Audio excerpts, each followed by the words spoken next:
12월 2일 목요일, 이 12월 한 달도 주님과 함께 한 해를 잘 마무리하시고 이 오늘 하루도 우리 주님과 함께 교제하고 동행하는 하루 되시기를 바랍니다. 오늘 제목은 구제는 교회가 해야 할 영원한 과제이다 라는 제목으로 같이 한번 나눠보도록 하겠습니다. 오늘 말씀은 고린도전서 16장 1절 말씀입니다. 성도를 위하는 연보에 관하여는 내가 갈라디아 교회들에게 명한 것 같이 너희도 그렇게 하라. 아멘.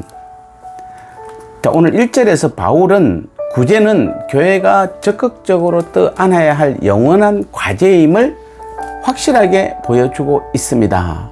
여기서 먼저 알아야 될 것은 성도를 위하여서, 여기 성도를 위하는 연보라는 말에서 성도는 예루살렘 교회의 가난한 성도를 말하는 것입니다.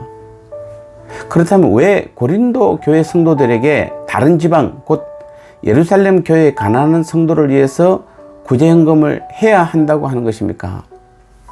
왜 바울은 고린도 교회 성도들에게 구제헌금을 부탁하고 있는 것일까요?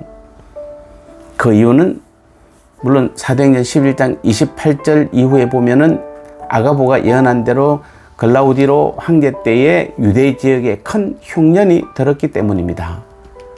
사도행 6장 1절에서 보면은 본래 예루살렘 교회의 가난한 성도들은 예루살렘 교회가 감당을 했습니다. 그런데 그만 큰 흉년이 들자 교회도 더 이상 가난한 자들을 구제할 수 없게 된 것입니다. 그래서 바울은 고린도 교회로 하여금 그들을 위한 구제헌금을 해줄 것을 요청하고 있는 것입니다. 그런데 여기서 우리가 잊어서는 안 될 아주 중요한 사실이 있습니다. 그것이 무엇입니까? 예루살렘 교회가 가난한 자들을 구제할 형편이 못 되면 원칙적으로 구제를 중단하면 되지 않습니까? 이것은 지금 우리가 생각해도 너무나 상식적인 이야기입니다. 그런데 굳이 고린도 교회를 향해 손을 벌리고 있는 이유가 무엇입니까? 이 사실이 오늘 우리에게 보여주는 것이 무엇입니까? 우리는 오늘 본문을 통해서 우리가 깨닫게 되는 것이 무엇이냐고 다시 한번 더 묻고 있는 것입니다. 그것은 바로 구제는 교회가 하면 좋은 일이요 하지 않아도 되는 그런 일이 아니라는 것입니다. 다시 말해서 사도 바울이 복음을 전하지 않으면 안 되는 것이 안 되어서 부득불 했듯이 구제 역시 교회가 부득불 하지 않으면 안 되는 매우 마땅한 의무라는 사실입니다. 내 힘으로는 안 되면 다른 교회의 힘을 빌려서라도 해야 한다는 말입니다. 우리가 이런 사실을 잘 모르고 있습니다. 많은 교회나 성도들이 여기까지는 잘 모르고 있습니다. 마치 우리가 구제에는 형편이 되면 하고 형편이 안 되면 안 해도 되는 것으로 우리는 생각하고 있습니다. 그런데 오늘 여기서는 전혀 그런 말을 하고 있지 않습니다. 오직 나만 잘 먹고 잘 살라는 것입니까? 아닙니다. 하나님께서 만일 어떤 성도에게 풍성한 물질을 허락해 주셨다면 거기에는 그로 하여금 가난한 자들을 도우라는 하나님의 뜻이 분명히 내포되어 있는 것이라고 고린도후서 9장 8절은 말씀하고 있는 것입니다. 성경은 분명히 가난한 형제를 향해 마음을 강박하게 하지 말라고 신명기 15장 17절에서도 말하고 있습니다. 히브리서 13장 16절에는 심지어 구제를 가리켜 하나님이 기뻐하는 제사다 이렇게 말하고 있습니다.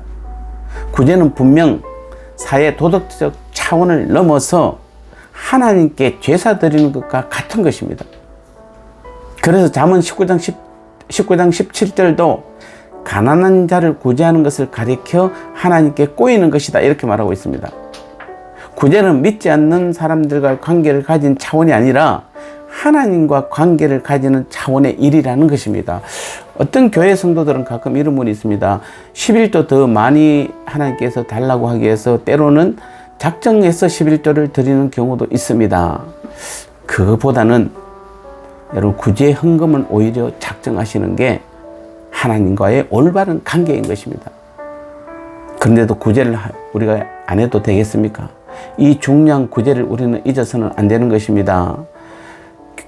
구제가 교회와 무관하거나 혹은 하지 않아도 될 일이라고 생각해서는 안 되는 것입니다. 이제 교회는 마음을 새롭게 하고 적극적으로 구제에 나서야 할 때입니다.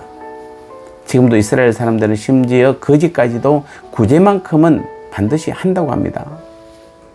우리 교회도 더 적극적으로 구제에 나서야 합니다. 먼저는 우리 교회에 속한 성도들이고 그 다음은 다른 교회 성도들입니다.